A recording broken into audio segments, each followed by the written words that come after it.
The news now on BBC One with John Humphreys. The time, 9 o'clock. The minister who's under pressure to resign has said, "I was foolish, but I won't be driven from office." Tonight he's meeting local party leaders in his constituency. John Hume puts more pressure on Sinn Fein to accept the Downing Street Declaration. And discipline in the classroom. Teachers say the government's guidelines don't give them the help they need.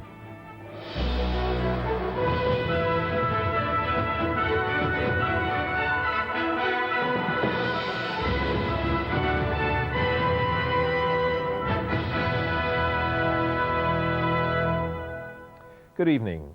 The Environment Minister, Tim Yeo, admitted today that he'd acted very foolishly by having an affair with a Tory councillor and fathering her child.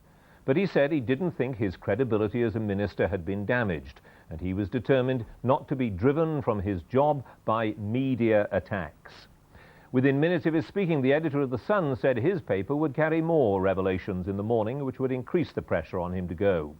Tonight, Mr. Yeo is in his constituency meeting local party leaders. Some of them have said he should resign from the government.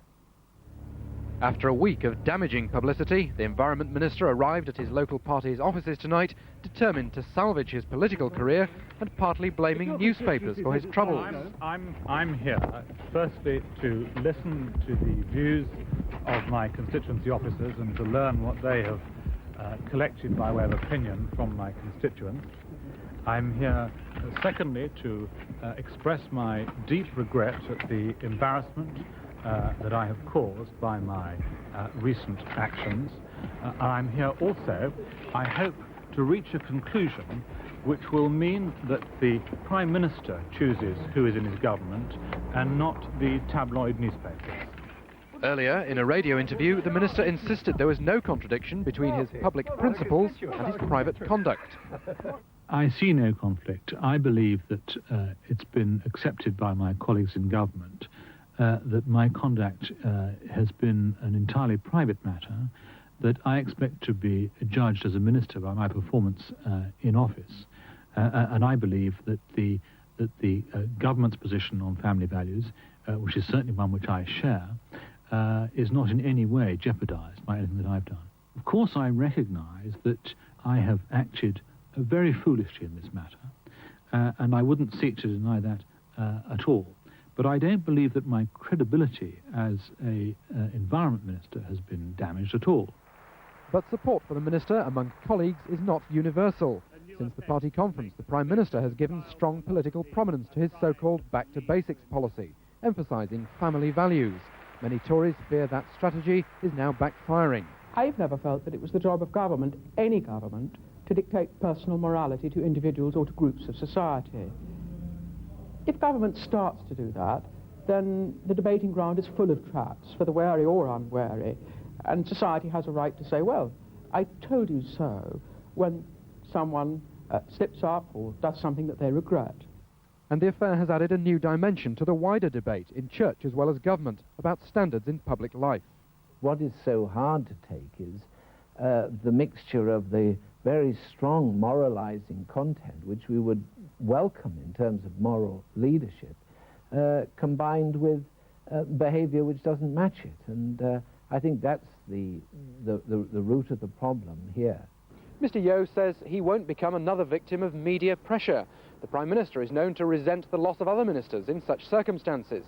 But privately, some influential backbenchers insist what's different this time is the involvement of a child and the minister's own pronouncements on family values. And some Tories are pointing back to Mr. Yeo's constituency in Suffolk, saying it's voices of disapproval from there which have driven the story along. If he fails to win more support there, confidence in Mr. Yeo at Westminster will drain away. Richard Bailey, BBC News. Well, our political correspondent Lance Price is outside that meeting of party officers in Mr. Yeo's constituency. Lance, what's the latest? Well, we were expecting a statement in the next half an hour from the Constituency Association, but about 20 minutes after Mr. Yeo went in, the chair of the association, Patricia Fitzpatrick, came out to say that there would be no statement until 10 o'clock tomorrow morning. She said it very tersely and made it quite clear that there was no point asking any further questions. That sounds a little ominous, is it, do you think? Well, it doesn't sound terribly good news for Mr. Yeo. You would have thought that if the association were going to come out with strong words of support for him, that they would do it tonight. That would seem to be the most obvious thing to do. So I would have thought that he would be less than happy with this. It doesn't obviously mean that they are going to come out against him, but we have to wait until tomorrow morning before we can be sure. Let's be clear what the threat is, if threat there is. They're talking about him perhaps resigning as a minister, not, that is to say, leaving the government, not as an MP. Yes, I've spoken to a number of members of the association, not officers, not those people who are in the meeting behind me, but members of the association who do think he should resign as a Minister of the Crown. They think that that would show sufficient penance for what they see as the offence that he's committed. They certainly don't want him to resign as an MP because that would involve a by-election here, and the last thing any Conservative in their right mind at the moment wants is a by-election. Lance Price, thanks very much indeed.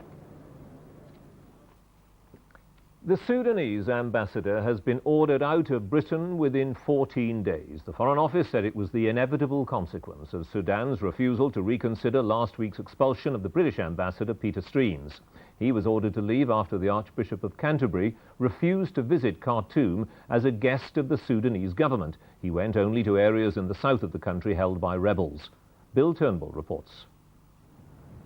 The meeting at the Foreign Office was brief and to the point. The Sudanese chargé d'affaires was told his ambassador had 2 weeks to leave without an immediate replacement, as Khartoum would not reconsider its expulsion of Britain's ambassador Peter Streams. Diplomatic logic had required a British response in kind. Back from his 4-day tour of rebel-held southern Sudan, the Archbishop of Canterbury said the position taken by the Islamic leadership in the north was gravely mistaken. From my point of view, it seemed to be an own goal. I do hope that the Sudanese government, and I'm not a politician, but I hope it might be possible for them to relent, because Peter Stream, in my opinion, is a most excellent ambassador. And he cares about the infringement of human rights. Persistent pressure from Ambassador Streams on the question of human rights abuses and his contacts with members of the opposition have angered the Sudanese even more than the Archbishop's journey to the south after he'd refused to visit Khartoum as a guest of the government. The Archbishop now, he has done a terrible thing since he mixed politics with religion, and he gave a boost to the rebels, and now he is taking side against my government. On tour in the Middle East, the Foreign Secretary said today's expulsion was the end of the episode as far as Britain was concerned. We don't want to break off contact with Sudan. We have expressed our views clearly about some of the things which have been said and done in the Sudan, and we should continue to do that. The Archbishop's efforts to draw world attention to the appalling poverty of southern Sudan have also triggered an unwanted diplomatic squabble, one which both countries hope will soon be over. Bill Turnbull, BBC News. The SDLP leader, John Hume, has put more pressure on Sinn Fein to accept the Downing Street Declaration on Northern Ireland. He said if they did, it would be one of the century's greatest acts of moral courage. But tonight, the leader of the Ulster Unionists, James Molyneux, said he believed the IRA had already rejected it, and he called on the British and Irish governments to launch a new and decisive offensive against them. John Hume's statement is a closely argued treatise on why the Republicans' campaign should stop. He said there are 2 stated reasons for violence: Britain's strategic or vested interest in staying in Ireland, and self-determination, who decides Ireland's political future, have been met by the Downing Street Declaration. In his statement, Mr. Hume says past reasons given by the Republican movement for armed struggle no longer exist. He also said, with peace, the border will in fact be gone, and that partition is not the Irish problem. I do believe that the Declaration makes very, very clear that the traditional reasons for the use of physical force no longer exist that the Republicans have given. The Declaration is not a solution to the problem.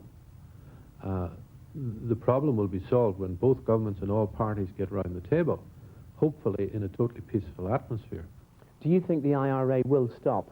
It would require, as I say, one of the greatest acts of moral courage of this century for them to abandon physical force, but it is acts of moral courage that give real leadership and that sees historic opportunities, which I now believe exists. But the leader of Northern Ireland's largest party tonight suggested John Hume was on the wrong track, as he believes the IRA has already rejected the peace initiative. He seemed to say something that would require great moral courage on the part of Republicans to stop murdering people. I don't think it should require courage to do that. It's plain common Christian action to stop murdering other people. Sinn Fein, though, was a target today. At the party's offices in Dublin, 2 parcel bombs, almost certainly the work of loyalists, were discovered. An Irish Army bomb expert lost part of his thumb when one of the devices exploded. Republicans still have not made their decision on the Downing Street Declaration, politically a very difficult one for them. Belfast's rush hour this evening as normal as any other city, but whether it and the rest of Northern Ireland have a truly peaceful future depends on the responses of the extremists on both sides, which still haven't been given. Dennis Murray, BBC News, Belfast. And I'm joined now from Belfast by our Northern Ireland political editor, Jim Dougal. Jim, is what Mr. Hume had to say going to make any difference, do you think? I think it's the most significant pressure which has been brought to bear on the Republican movement since the signing of the Declaration. Mr. Hume, after all, was the co-author with Mr. Adams of the Downing Street Declaration, and both men tried to promote it. Now, Mr. Hume says that he accepts the Downing Street Declaration, and Mr. Adams so far has not accepted it, but Mr. Hume says that because of it, the reasons given for IRA violence no longer exist. Now, I think that is a lot of pressure to put on Sinn Féin and the Republican movement, and in another way, a strange way perhaps, it might also be helpful to those people, and I'm sure there are some in the Republican movement, who would like the document to be accepted. But is Mr. Adams his own man? Does he have the influence that's needed here? Well, he may or he may not. Basically, Sinn Féin have been talking with 2 voices, and that may belie confusion within the movement, or indeed some disagreement. One voice says the document is worthless. The other voice says that it's important, significant, and needs further clarification. Now, the British government in the past has used channels of communication to send messages to Sinn Féin and to receive them. The Irish government have used people, intermediaries, to find out what the mood of the Republican movement has been.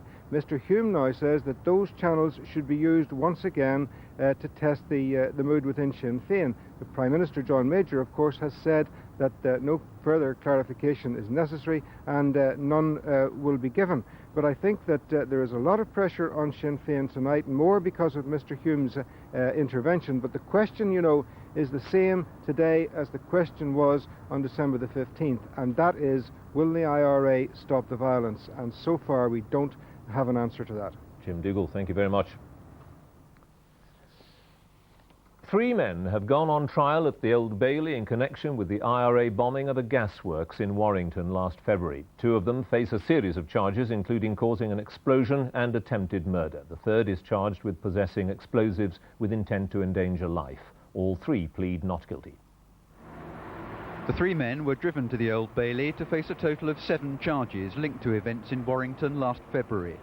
The court heard that an IRA active service unit planned what they hoped would be a devastating series of explosions at a gas depot in the town. 3 bombs had been planted.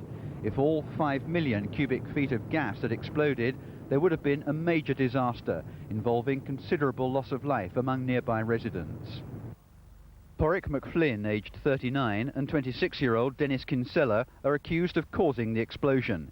His uncle, John Kinsella, who's 48, is charged with possessing Semtex explosives.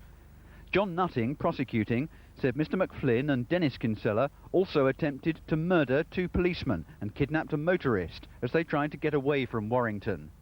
A policeman had become suspicious of the Mazda van driving through the streets late at night.